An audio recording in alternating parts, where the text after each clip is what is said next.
IT की तरफ से हमें डन।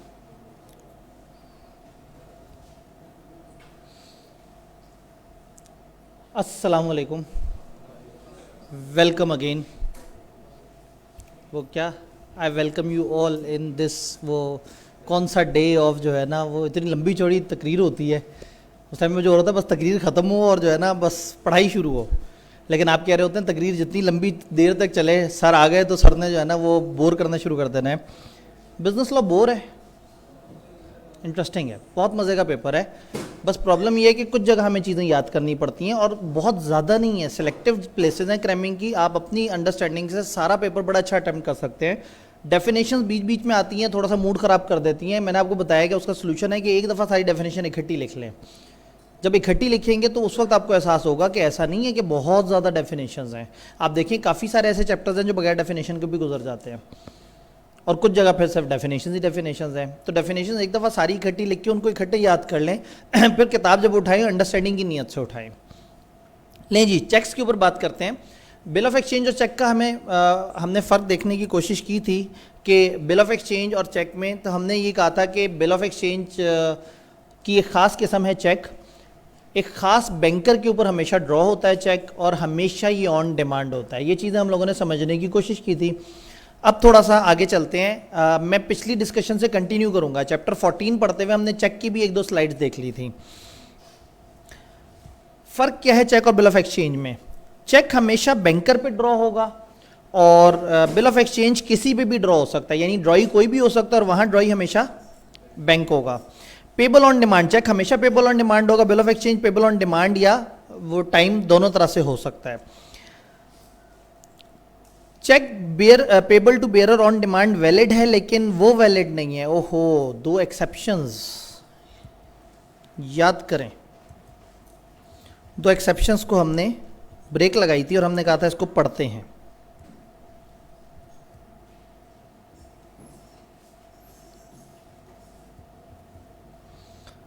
दो एक्सेप्शंस हमारी यहां नीचे से रह गई थी चैप्टर 14 में। ये चैप्टर थ्रू आउट ये ज्यूम करता है कि बिल ऑफ एक्सचेंज हो या प्रोमिसरी नोट हो। चेक को साइड पे कर देते हैं। बिल ऑफ एक्सचेंज हो या प्रोमिसरी नोट हो, ये हमेशा ऑर्डर भी हो सकता है, बेयरर भी हो सकता है।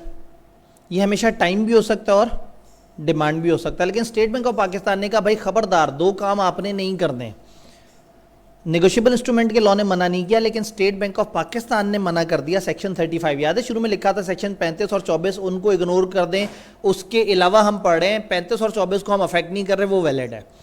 तो सेक्शन 35 ने दो एक्सेप्शंस बताई हैं। वो कहते हैं प्रोमिसरी नोट जिंदगी में पहली दफ़ा जब आप इशू करेंगे तो पेबल टू बेयरर नहीं होना चाहिए।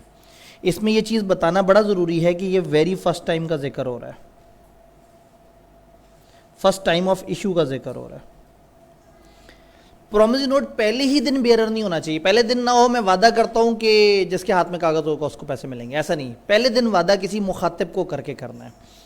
तो promissory note very first time, ये वेरी फर्स्ट टाइम का जिक्र हो रहा है, बाद में जो मर्जी हो जाए, very first time payable to bearer नहीं होना चाहिए, याद रहेगा। इसी तरह से ये प्रोमिसरी नोट की बात हो रही है। बिल ऑफ एक्सचेंज पहली ही दफा payable to bearer on demand, ये दोनों फीचर इकट्ठे नहीं होने चाहिए। पेबल टू बेयरर टाइम पे हो सकता है, पेबल टू ऑर्डर डिमांड पे हो सकता है, लेकिन पेबल टू ऑर्डर भी हो, बेयरर भी हो और डिमांड भी हो, ये दोनों काम इकट्ठे नहीं होंगे। और अंडरस्टैंडिंग वही very first time of issue का जिक्र हो रहा है। तो प्रोमिसरी नोट इशुएंस के वक्त पेबल टू बेयरर नहीं हो सकता, और बिल ऑफ एक्सचेंज इशुएंस के वक्त payable to bearer on demand नहीं हो सकता। ये दो एक्सेप्शन हैं जिनको हमने अलग से याद कर लेना है। डन। वापस वहां आते हैं जहां से कहानी शुरू हुई थी। Bill of exchange payable to bearer on demand नहीं हो सकता, बाद में हो सकता है एंडोर्समेंट एंड ब्लैंक करके। लेकिन चेक जो है शुरू से ही payable on to bearer on demand हो सकता है। ये टेक्निकल फर्क बताया। चेक को एक्सेप्टेंस की जरूरत नहीं है, बैंक की पहले से मोहर लगी हुई है उसके ऊपर, उसको दोबारा से एक्सेप्ट नहीं करवाने की जरूरत। लेकिन बिल ऑफ एक्सचेंज को आपको एक्सेप्ट करवाने की जरूरत है। Bill of exchange stamp paper पे होना चाहिए, चेक स्टैम्प पेपर पे जरूरत नहीं है, चेक का एक अपना एक डॉक्यूमेंट है। फिर क्रॉसिंग और स्टॉपिंग द पेमेंट, ये थोड़ा सा, ये दो ऐसे कॉन्सेप्ट्स हैं जो अभी हमने आगे पढ़ने हैं। चेक क्रॉस हो सकता है, बिल ऑफ एक्सचेंज क्रॉस नहीं हो सकता। अभी क्रॉस क्या है और स्टॉप पेमेंट क्या है, ये वाली बातें इसी चैप्टर में पढ़ेंगे। जब पढ़ेंगे तो यहाँ पलट के आएंगे नहीं, ऑटोमेटिकली ये कवर हो चुका होगा। तो चेक और बिल ऑफ एक्सचेंज के फर्क समझ आ रहे हैं। अब मैं आगे कुछ आपको बताना चाहता हूँ। चेक में बहुत सारे ऐसे वर्ड्स हैं जिसको देख के लोग कंफ्यूज हो जाते हैं। बहुत सारी ऐसी बातें हैं जिसके बाद वो जुमला नहीं समझ आता और फिर साथ वाले से पूछते हैं यानी मुझे समझ नहीं आ रहा। वो कहता है लो अजीब सी बात है, पागल आदमी हो, रटा मार लो। मैंने भी रटा मारा था। तो मतलब समझ किसी को भी नहीं आ रहा होता, इसलिए कि पीछे का प्रोसेस मिसिंग होता है। आईकेएप ने ये प्रोसेस हमें नहीं बताया जो मैं आपको डिस्कस करने लगा हूँ। ये समझें एक ट्यूटर नोट है, लेकिन ये प्रोसेस समझने से आपको जो है वो आगे की कहानी समझ आ जाएगी। और अगेन इसकी सारी स्लाइड्स आपको साथ में ग्रुप में शेयर हो रही होंगी, तो इसलिए इस टाइम पे ना इसको अपने पास रीड्रॉ करने के बजाय आपने एक दफ़ा इसको समझना है कि यहाँ पे क्या बात हो रही है। चेक ओवर द काउंटर भी हो सकता है और क्लियरिंग भी हो सकती है। मैं कहानी को शुरू करता हूँ। एक ड्रॉर था, उसने चेक साइन किया और पेई को दे दिया। याद है ए और बी वो जो बचपन से एक दूसरे से वो ऑरेंजेस खरीदते आ रहे हैं और 100 रुपये पे ऑरेंजेस खरीद रहे हैं। महंगाई के इस दौर में भी 100 रुपये पे ऑरेंजेस खरीद रहे हैं। तो ड्रॉर ए ने, मतलब ए ने बी से शायद लिए हों 1 kg ऑरेंजेस, और अब वक्त आ गया कि ए बी को पेमेंट करे। तो ए ने बी को चेक लिख के दे दिया एमसीबी का। ए का अकाउंट है एमसीबी में, उसने चेक लिख दिया, चेक के ऊपर एमसीबी बैंक का नाम लिखा रहा था, वो दे दिया उसने बी को, पेई को। बी के पास दो ऑप्शंस हैं। एक ऑप्शन है कि वो इस चेक को इनकैश कराए और एक ऑप्शन ये है कि इस चेक को अपने अकाउंट में डायरेक्टली जमा करवाए। अगर उसने इनकैश कराना है तो क्या होगा, बी जाएगा ए के बैंक के पास। ए ड्रॉर ए था, ए के बैंक को हम ड्रॉई कहेंगे, क्या ख्याल है? तो ड्रॉई ए का बैंक है। ए के बैंक के पास वो जाएगा, कहेगा भाई तुम्हारे मालिक ने चेक दिया है, लिखा हुआ है कि पे करो फलाना शख्स को, ये कागज पकड़ो, मुझे पैसे चाहिए। वो काउंटर पे गिन के पैसे आपको देंगे, आप पैसे पकड़ेंगे, संभालेंगे, जेब में रखेंगे, बाहर निकलेंगे, कोई ले जाएगा।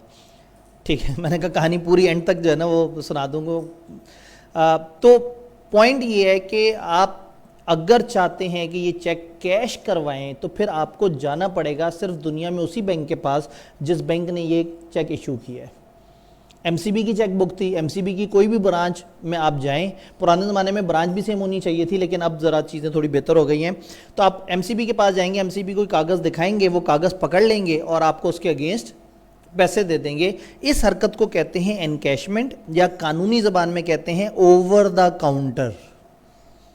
चेक को कैश करना ओवर द काउंटर कहलाता है कि काउंटर पे आपको पेश कर दिया और आपको पेमेंट कर दी। दूसरा तरीका ये कि आप कहें नहीं भाई मुझे ख़तरा है, मैं नहीं चाहता कि मैं पैसे लेके डील करूं और जाऊं और कोई मुझे रास्ते में पकड़ ले, तो आप चेक चाहते हैं कि जमा हो। बी का अकाउंट एमसीबी में तो नहीं खुला हुआ था, बी का अकाउंट खुला हुआ था एचबीएल में। बी पहुंचा अपने बैंक के पास, उसको कहा ये चेक मेरे अकाउंट में डाल दो। इसका जो बैंक है उसने इससे चेक कलेक्ट कर लिया, इसको हम कहेंगे कलेक्टिंग बैंक। इसने अपने बैंक को चेक दिया। अब चेक कौन से बैंक का है? एमसीबी का। पैसे किसके पास पड़े हैं? एमसीबी के पास। इसने किसको दिए? एचबीएल को। ये एचबीएल को देके फारिग हो गया कि अब मेरे अकाउंट में पैसे आ जाएंगे। अब ये पैसे कब आएंगे? 2-3 दिन के एक प्रोसेस के बाद। वो प्रोसेस क्या है? क्लियरिंग। इसका बैंक जाएगा एमसीबी के पास, इनका एजेंट जाएगा एमसीबी के पास, उनको चेक दिखाएगा, कहेगा ये चेक देखो तुम्हारे ही बंदे का है। वो चेक करेंगे, फिर देखेंगे अकाउंट में पैसे हैं या नहीं। वो कहेंगे हाँ भाई अकाउंट में पैसे हैं, तो फिर वो अकाउंट में से उतने पैसे माइनस करके दूसरे बैंक के नाम पे रिकॉर्ड कर लेंगे। अपने कस्टमर को डेबिट कर देंगे और क्रेडिट कर देंगे एचबीएल को कि हमने आपके पैसे देने हैं। अपने कस्टमर के बैलेंस में से या तो फिजिकली कैश उन्हें दे देंगे, पुराने ज़माने में फिजिकली देते थे, आज का ज़माना ऑनलाइन है। वो कहेंगे जी आपकी डेबिट क्रेडिट की हमने एंट्री रिकॉर्ड कर दी है। तो टेक्निकली ये वाले बैंक ने आके इस वाले बैंक से पैसे कलेक्ट करके अपने अकाउंट में मंगवा लिए। फिर ये वाला बैंक जब ये चेक वापस आएगा और उस पर ठप्पा लगा होगा हाँ भाई हमने आपकी अमाउंट उतनी क्रेडिट कर दी, तो ये इस चेक को देख के अपने कस्टमर के अकाउंट में उतनी अमाउंट ऐड कर देंगे और ये चेक क्लियर हो जाएगा।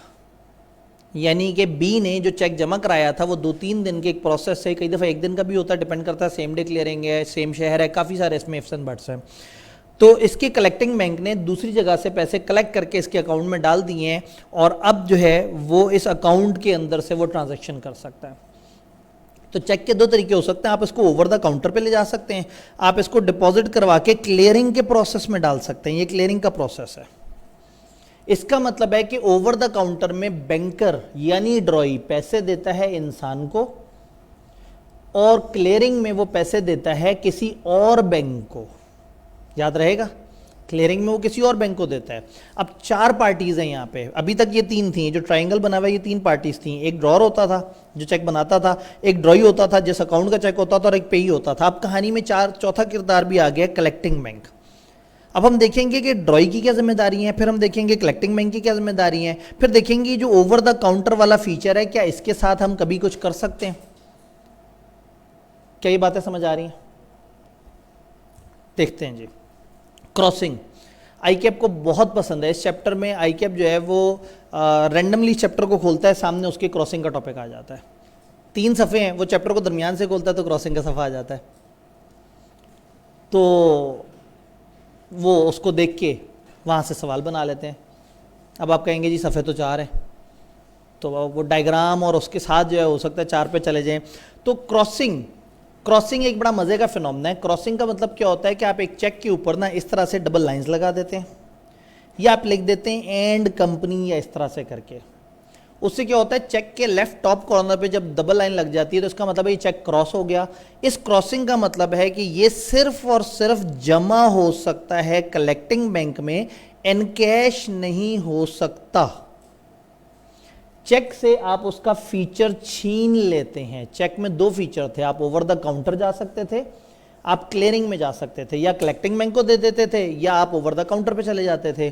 अगर एक चेक पे इस तरह से 2 लाइंस लग गई, इसका मतलब है ये चेक सिक्योर हो गया, ये चेक एनकैश नहीं हो सकता, इसके बदले पैसे नहीं मिलेंगे, ये डायरेक्टली कलेक्टिंग बैंक के पास जाएगा और कलेक्टिंग बैंक ही आके बैंकर क्लेम कर सकता है, आम इंसान क्लेम नहीं कर सकता बैंक से। ये कहलाती है जनरल क्रॉसिंग, सादा क्रॉसिंग, जिसमें सिर्फ 2 लाइंस लगा दी या सिर्फ लिख दी एंड कंपनी। फिर क्रॉसिंग की एक और किस्म होती है, उसको हम कहते हैं स्पेशल क्रॉसिंग। आप 2 लाइंस लगाते हैं और बैंक का नाम लिख देते हैं। 2 लाइंस की भी जरूरत नहीं है, अगर आप बैंक का नाम लिख दें। फॉर एग्जांपल ए बी से कहे तुम्हारा कौन से बैंक में अकाउंट है, उसने कहा जी मेरा ABL में, तो वो क्रॉसिंग करके वहां लिख दे ABL। अब ABL is the only bank जो कि ड्रॉई से आके पैसे मांग सकता है। तो ये स्पेशल क्रॉसिंग होती है जिसमें आप एक बैंक का नाम लिख देते हैं, और ये बैंक आप नहीं है, आप तो MCB हैं जिसने चेक इशू किया है। ये स्पेशल क्रॉसिंग में उस बैंक का नाम लिख दिया जाता है जो बैंक आके मांग सकता है, यानी कलेक्टिंग बैंक, यानी कि पेई का बैंक।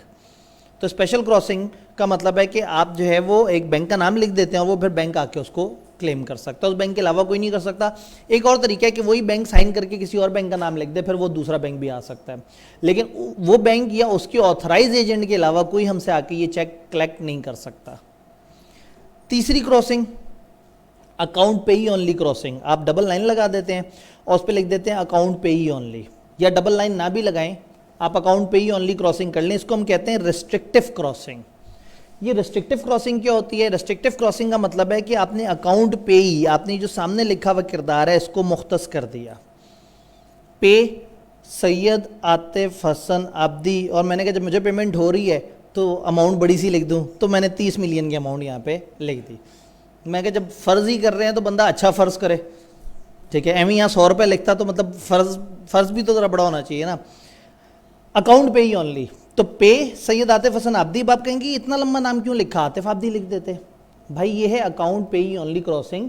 आपका अकाउंट टाइटल, बैंक में किस नाम से अकाउंट है, और बैंक में नॉर्मली आपके NIC वाला नाम चलता है, तो पब्लिकली आपका नाम जो मर्जी मशहूर हो जाए। अब जाहिर है वो ब्रोशर्स में जगह ही नहीं होती तो कॉलेज वाले आतिफ आब्दी करके उसे स्मार्ट कर देते हैं कि ठीक है जी इतनी जगह पे पूरा आ गया, हमारा डिज़ाइन ख़राब नहीं होगा ब्रोशर का।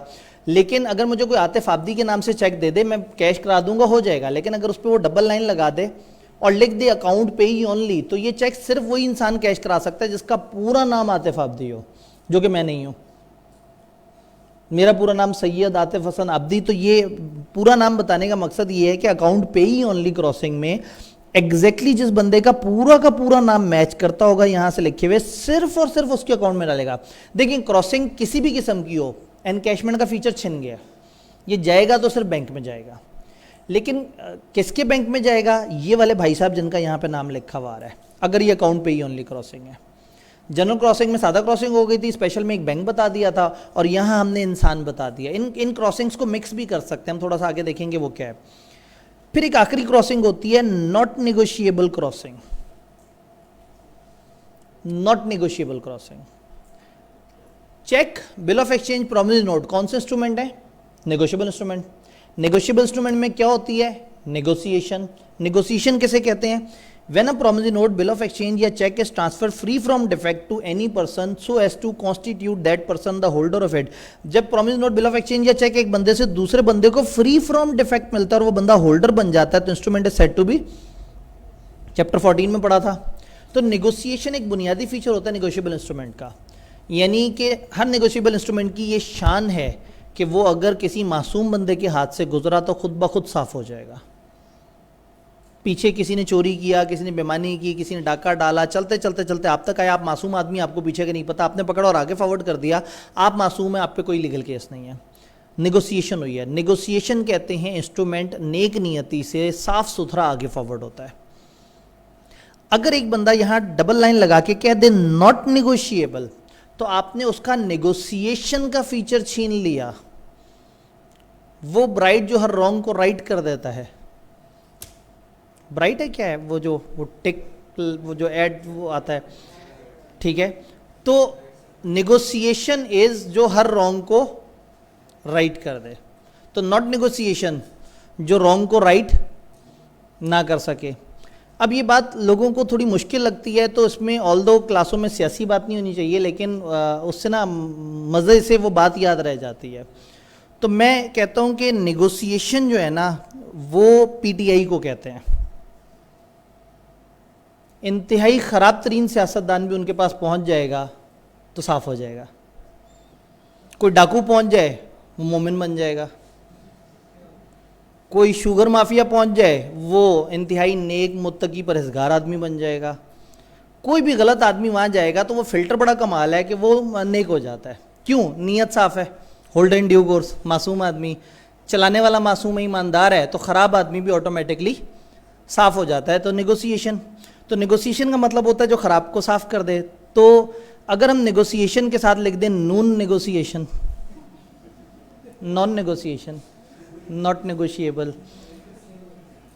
तो जब आप नून ऐड कर देंगे तो उसमें कोई ख़राब बंदा जाएगा तो आप कभी भी उसे साफ़ नहीं कहते, आप कहते हैं ये तो है ही ख़राब, क्योंकि उसमें वो फीचर नहीं है साफ़ करने का। उनको अच्छी तकरीर नहीं आती, अच्छी तकरीर से कोई भी ख़राब चीज़ साफ़ हो जाती है।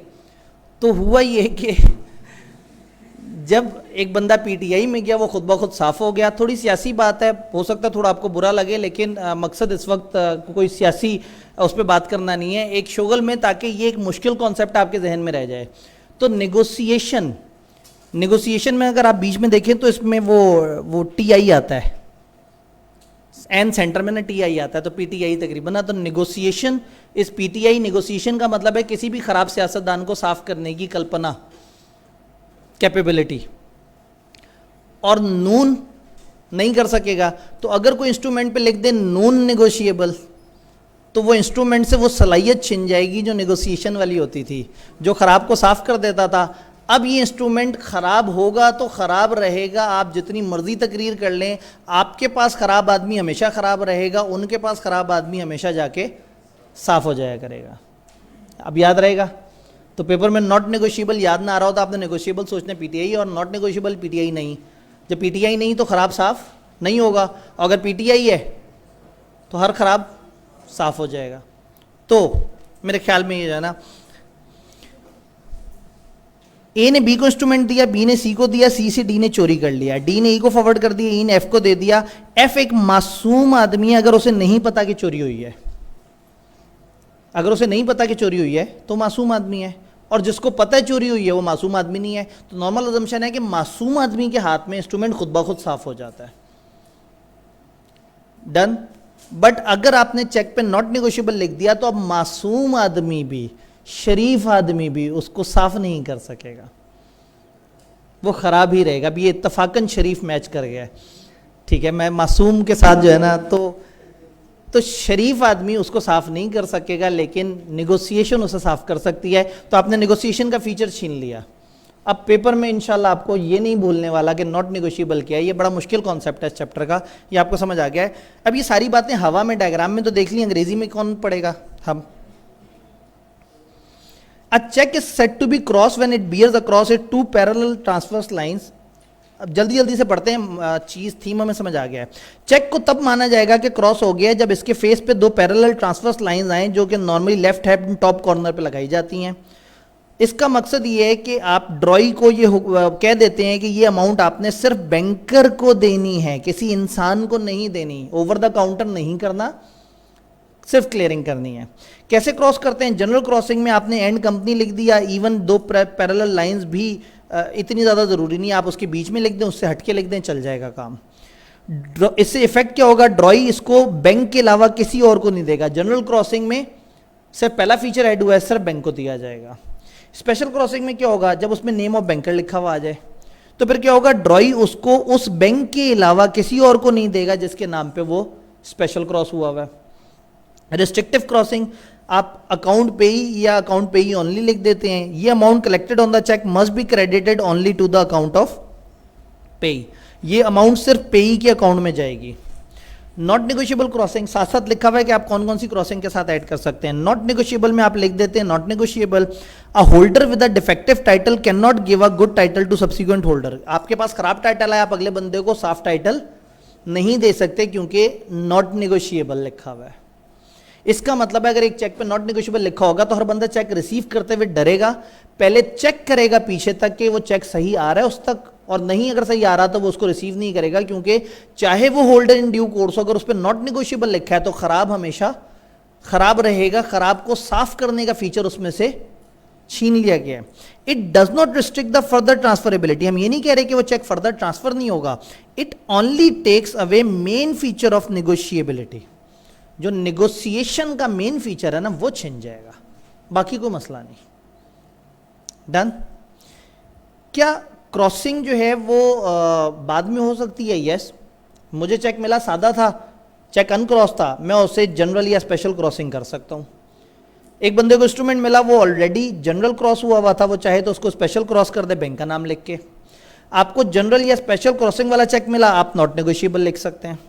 आपको स्पेशल क्रॉसिंग वाला चेक मिला, आप उसको डबल स्पेशल क्रॉसिंग कर सकते हैं, वो बैंक साइन करके किसी और बैंक का नाम लिख सकता है, याद है? तो दरमियान में भी ये क्रॉस हो सकते हैं। यहां तक सारा कॉन्सेप्ट समझ आ रहा है? जल्दी से आगे चलते हैं। कुछ जनरल दो तीन तरह की बातें हैं। पेमेंट ऑफ चेक से रिलेटेड रूल्स, हम ड्रॉई के बारे में रूल्स पढ़ रहे हैं। ड्रॉई कौन है भला? ड्रॉर का बैंक। हमारी एग्जांपल में एमसीपी था। If cheque is cross specially to more than one banker to whom it is drawn shall refuse payment।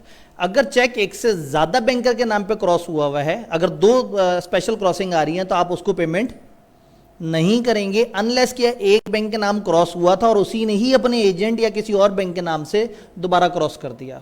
ये बात ध्यान में है? तो स्पेशल क्रॉसिंग एक से ज्यादा होगा तो वो चेक को वो ना करे ड्रॉई, लेकिन अगर किसी एजेंट वगैरह के थ्रू स्पेशल जिसके नाम पे क्रॉसिंग हुई थी उसी ने आगे फॉरवर्ड किया तो फिर आप कर सकते हैं। ए banker on whom a cross cheque is drawn makes payment in due course. अगर एक पेमेंट अगर एक बैंकर जिसको क्रॉस चेक मिला वो due course payment in due course कर देता है। पेमेंट इन ड्यू कोर्स कौन सी भला पेमेंट? मासूम, नेक नियति, उसको नहीं पता कोई गड़बड़, उसकी बोनाफाइड इंटेंशन है। तो पेइंग बैंकर और drawer position as if cheque has been paid and receive by true owner. अगर आप किसी को दे देते हैं तो भले वो चोर था, ये समझा जाएगा कि ड्रॉर की जिम्मेदारी भी पूरी हो गई और ड्रॉई की भी जिम्मेदारी पूरी हो गई, प्रोवाइडेड कि ये दोनों क्या है? मासूम है। अगर एक पेमेंट इन ड्यू कोर्स होती है यानी कि मासूमियत में होती है, बगैर गड़बड़ की होती है, बगैर गलत इंटेंशन की होती है, तो ये एक जेन्युइन पेमेंट है। ड्रॉर ड्रॉई ये लोग लायबल नहीं होंगे। लेकिन अगर एक बैंकर को क्रॉस चेक मिले और वो payment out of due course करता है, अभी आउट ऑफ ड्यू कोर्स का मतलब है वो मासूम नहीं है, उसे पता है चोरी का गड़बड़ का, तो फिर क्या होगा? पेइंग बैंकर लायबल होगा ट्रू ओनर के, जो आके कहेगा मेरा चेक चोरी हो गया था, तुमने क्यों कैश किया है। तो अगर गलत नीयत से पेमेंट हुई होगी तो बैंकर लायबल होगा, और अगर बैंकर ने बगैर गलत नीयत के पेमेंट की होगी तो बैंकर लायबल नहीं है। तो आसान सोल्यूशन ये है कि बैंकर सिर्फ तब लायबल होगा जब बैंकर मुलव्विस होगा या बैंकर को पता होगा। अगर बैंकर मासूम है तो वो उस पेमेंट की लायबल नहीं है। तो बड़े कॉमन सेंस वाली बातें जो उन्होंने रिपीट की हैं। Protection to collecting banker, collecting banker कौन सा बैंकर था भला? पेई का, HBL, पेई का बैंक, उसको क्या प्रोटेक्शन है? कलेक्टिंग या receiving banker is one who receive the payment of cross cheque on behalf of customer, अपने कस्टमर के बिहाफ पे जाके पैसे लेके आता है। If collecting banker has collected a cheque on behalf person whose title of cheque was defective, एक बंदे के बिहाफ पे पेमेंट कलेक्ट की लेकिन वो बंदा झूठा था, बेईमान था, उसका टाइटल डिफेक्टिव था और जमा करा दिया उसने अपने अकाउंट में, he would be protected, bank protected होगा and would not be held liable provided he proves that he acted in good faith and without negligence। तो रूल वही है, अगर ईमानदारी है, नेक नियति है, तो फिर आपको कोई नहीं पकड़ेगा। बात समझ आया कि कलेक्टिंग बैंकर पे एक बंदे ने चोरीशुदा चेक जमा करा दिया, उसने जाके ड्रॉई से मांग लिया, ना ड्रॉई को पता था ना इसको पता था, ड्रॉई भी मासूम, ये भी मासूम, ना ड्रॉई का कोई कसूर ना इसका कोई कसूर। The protection to receiving banker is available even at credit customer account with amount of check before receiving payment। Cheque वहाँ गया हुआ है, उस बैंक ने ओके कर दिया, अभी ये अपनी पेमेंट इस तक पहुँची नहीं थी कि कस्टमर ने कहा यार मुझे तो पैसे जल्दी से दे दो, उसने उसे दे दिए। तो अगर आपने अपने कस्टमर को पैसे दे दिए हैं और बाद में कोई डिफ़ॉल्ट नज़र आता है और आपको at the time of payment default का नहीं पता था, तो कलेक्टिंग बैंकर या ड्रॉई का कोई कसूर नहीं है। Also if collecting banker has collected a cheque which does not appear to be cross account payee, banker in good faith without negligence collecting payment of check and credit proceed date of customer shall not incur any liability। आपको एक check मिला जो कि account पे ही only नहीं था, जब account पे ही ऑनली होता है आप मजबूर होते हैं सिर्फ उसी इंसान के अकाउंट में डालें, अकाउंट पे ही ऑनली नहीं था, जिस मर्जी बंदे के अकाउंट में चला जाए, जो भी साइन शाइन वगैरह हुए हुए हैं। तो अगर आपके पास एक चेक आया जो कि अकाउंट पे ही ऑनली नहीं था और आपने जमा कर दी और आपकी नीयत साफ थी, तो आप लायबल नहीं होंगे। यानी पता नहीं मुझे आप इजाज़त देंगे या नहीं, लेकिन मैं इस पे क्रॉस लगाना चाह रहा हूँ। कलेक्टिंग बैंकर हमेशा महफूज रहेगा अगर उसकी नीयत साफ है। ये सारा मैंने उर्दू में लिख दिया तो तबाह हो जाएगी राइटिंग, तो रहने देते हैं। तो सुन लें, कलेक्टिंग बैंकर की नीयत साफ है और उसे नहीं गड़बड़ का पता, तो वो हमेशा महफूज रहेगा। रेवोकेशन ऑफ बैंकर्स अथॉरिटी, कई दफ़ा बैंकर को ड्रॉई के पास जब चेक आया, ड्रॉई पाबंद है वो चेक पे करने का, कुछ केसेस में लॉ उसको छूट देता है। फॉर एग्जांपल, अगर कस्टमर की तरफ से स्टॉप पेमेंट इंस्ट्रक्शंस आई हुई थी, इसे हम कहते हैं काउंटर मांड इंस्ट्रक्शंस, ये स्टॉप पेमेंट इंस्ट्रक्शंस कहलाती हैं। स्टॉप पेमेंट इंस्ट्रक्शन इसके मेरा फॉर एग्जांपल एक चेक गुम हो जाए, मैं फ़ौरन से बैंक को कॉल करके कहूँ मेरा चेक नंबर फलाना गुम हो गया, खबरदार आपने किसी को पे नहीं करना। अब बैंकर अगर पे कर देगा, बैंकर का कसूर होगा। तो कौन से केसेस में बैंकर को रिलैक्सेशन नहीं मिलेगी? जहां मैंने स्टॉप पेमेंट कहा था और उसने फिर भी चेक प्रोसेस कर दिया, वो गलत होगा। अगर उसे कस्टमर की डेथ का पता लग गया तो उसको उसका चेक ऑनर नहीं करना चाहिए, और इसी तरह से अगर उसको इंसॉल्वेंसी का पता लग गया है तो उसको उसका चेक ऑनर नहीं करना चाहिए। तो 3 एग्जांपल हमारी किताब ने दिए हैं, 3 केसेस हैं जहां आपको चेक ऑनर नहीं करना चाहिए, जहां स्टॉप पेमेंट इंस्ट्रक्शन हो, जहां कस्टमर की डेथ का आपको पता लग जाए, जहां कस्टमर के इंसॉल्वेंट होने का आपको पता लग जाए। क्योंकि इंसॉल्वेंट वाले बंदे की डीलिंग अब करेगा ऑफिशियल असाइनी, डेथ वाले बंदे की डीलिंग करेगा लीगल रिप्रेजेंटेटिव, और जिसने खुद मना कर दिया कि मत पेमेंट करना, उधर तो पेमेंट आपने नहीं करनी। देन एक छोटा सा लास्ट कॉन्सेप्ट आता है bank draft. Bank draft cheque जैसी चीज है लेकिन चेक नहीं है। यूं समझें ये प्रीपेड चेक है, एक ऐसा चेक है जिसने कंफर्म ऑनर होना है। डिमांड ड्राफ्ट भी इसी को कहते हैं, बैंक ड्राफ्ट भी इसी को कहते हैं। ये मुख्तलिफ इंस्ट्रूमेंट हैं जिनकी ये नाम है, सिर्फ फ़र्क है कोई एक शहर का होता है, कोई एक शहर से बाहर का होता है। तो बैंक ड्राफ्ट से मुराद है एक ऐसी पेमेंट जो कंफर्म होनी है। होता क्या है, आप यूनिवर्सिटी का प्रोस्पेक्टस मंगवाते हैं, सीए शुरू करने से पहले आप बहुत सारे तजर्बे करते हैं, फिर जब कहीं दाखिला नहीं होता तो आप कहते हैं कि मैं तो हमेशा से सीए करना चाहता था, मैं तो बना ही सीए करने के लिए था। तो आपने एक प्रोस्पेक्टस मंगवाया, उन्होंने कहा जी आप 2000 रुपये भेज दें और प्रोस्पेक्टस हमसे ले लें। आपने 2000 का चेक भेजा, उन्होंने आपको प्रोस्पेक्टस भेजा, वो चेक कैश करवाने गया, पता लगा कि भाई साहब ने चेक भेज दिया था, पैसे तो थे ही नहीं। चेक को देख के नहीं पता लगता ये एनकैश होगा या नहीं होगा। मैं चेक बुक निकालूं और जितने मर्जी चेक लिख के वो कर दूं, सामने वाले को क्या पता मेरे अकाउंट में कितने पड़े हैं। तो वो आपसे कहते हैं भाई आप हमें बैंक ड्राफ्ट भेजें, हमें पे ऑर्डर भेजें, हमें डिमांड ड्राफ्ट भेजें। वो क्या होता है, आप जाते हैं अपने फादर के बैंकर के पास, या फादर से कहते हैं, फादर अपने बैंकर के पास जाता है, उस बैंकर को यूनिवर्सिटी का बैंक अकाउंट बताता है, बैंकर एक कागज़ पे उस यूनिवर्सिटी के नाम का एक बैंक ड्राफ्ट बना देता है और फादर के अकाउंट में से उतने पैसे माइनस कर देगा। आज माइनस कर देगा, अभी के अभी माइनस कर देगा। उतने पैसे माइनस हो गए। अब ये ऐसा कागज है जो कभी भी डिसऑनर नहीं होगा। चेक डिसऑनर हो सकता है कि चेक पेश किया, उन्होंने कहा पैसे नहीं है पीछे।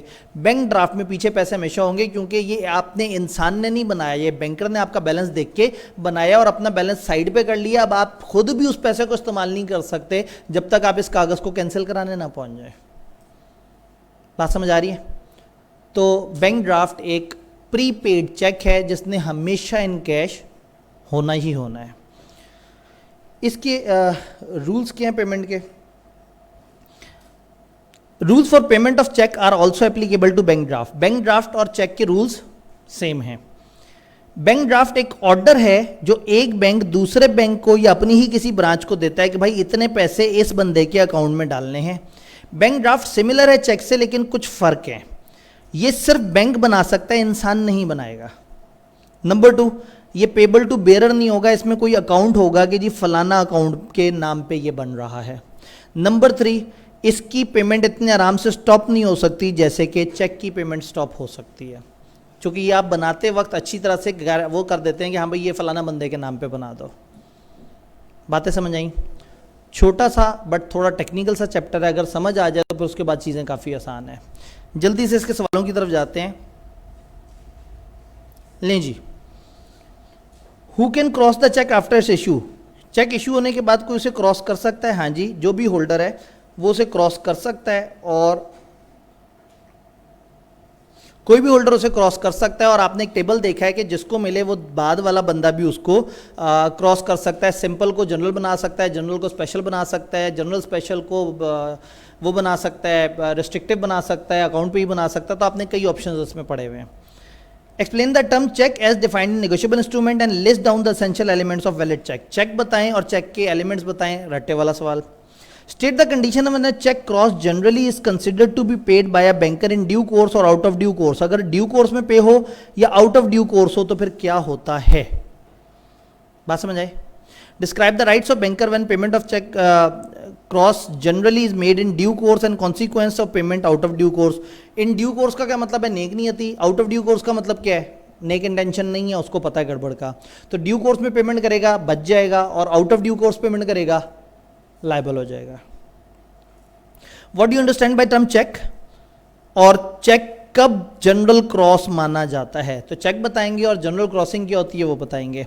Under provision negotiable instrument act identify the person who may cross the cheque after its issuance and manner in which it cross. तो होल्डर उसको बाद में कर सकता है, और कैसे कैसे कर सकता है वो हमने एक टेबल पढ़ा कि वो आगे बाद में क्या क्या कर सकता है।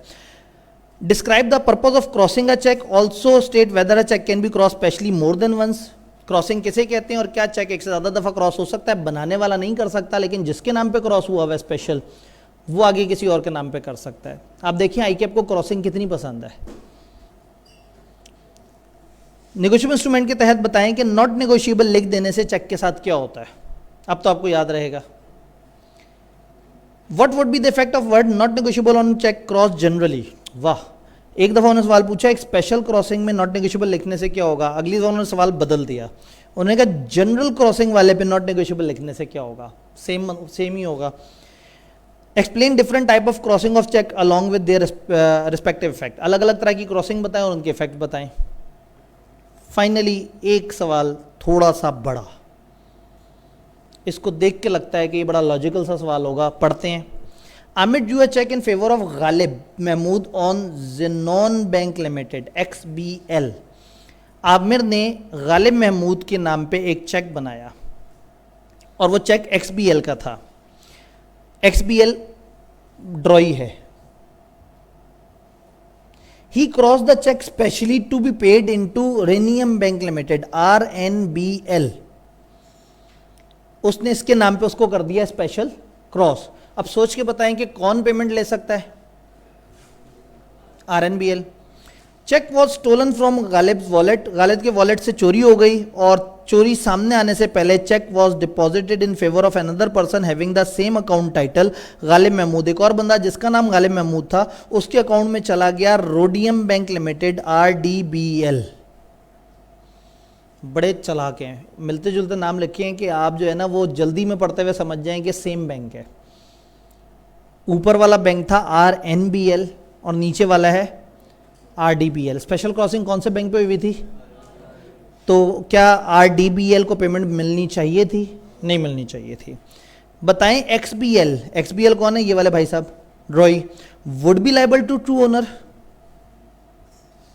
हाँ, स्पेशल क्रॉसिंग हुई थी, उसकी जिम्मेदारी थी कि वो स्पेशल क्रॉसिंग जिस बैंक की हुई है सिर्फ उसी को पेमेंट करे, उसने उसके अलावा किसी को पेमेंट की है, जिम्मेदार है। सीधा कॉन्सेप्ट पूछा लेकिन सिचुएशन बना दी। Assume that in A above the stolen check was deposited in favor of another person having the same account title Ghalib Mahmood into his account maintained with RNBL। वो कह रहे हैं assume करो कि इस दफ़ा फिर से चोरी हो जाती है सीजन 2, और उस बंदे का नाम भी सेम है और उस बंदे का बैंक भी वही वाला है जिसके नाम पर स्पेशल क्रॉसिंग हुई है। अब बताओ क्या होगा? अब कहेंगे आप कोई कसूर नहीं, अगर उसने नेक नियति से वो पेमेंट कर दी और ड्यू कोर्स में किया है, कोई डाउट नहीं है, तो ये एक जेन्युइन पेमेंट है। तो फिर एकदम से उन्हें लगा कि कहीं आप सिनेरियो पढ़ के सोचें कि आई के अपना लॉजिकल सवाल बना दिया, तो उन्होंने एक छोटा सा रट्टे वाला सवाल बना दिया कि वो कौन से सर्कमस्टांसेस हैं जिनमें banker must refuse payment of a cheque. वही वाला कि अगर stop payment countermand instruction दी हुई है, डेथ का पता लग गया, इंसॉल्वेंसी का पता लग गया। तो ये चैप्टर अपने इख्तिताम को पहुंचा। विदाउट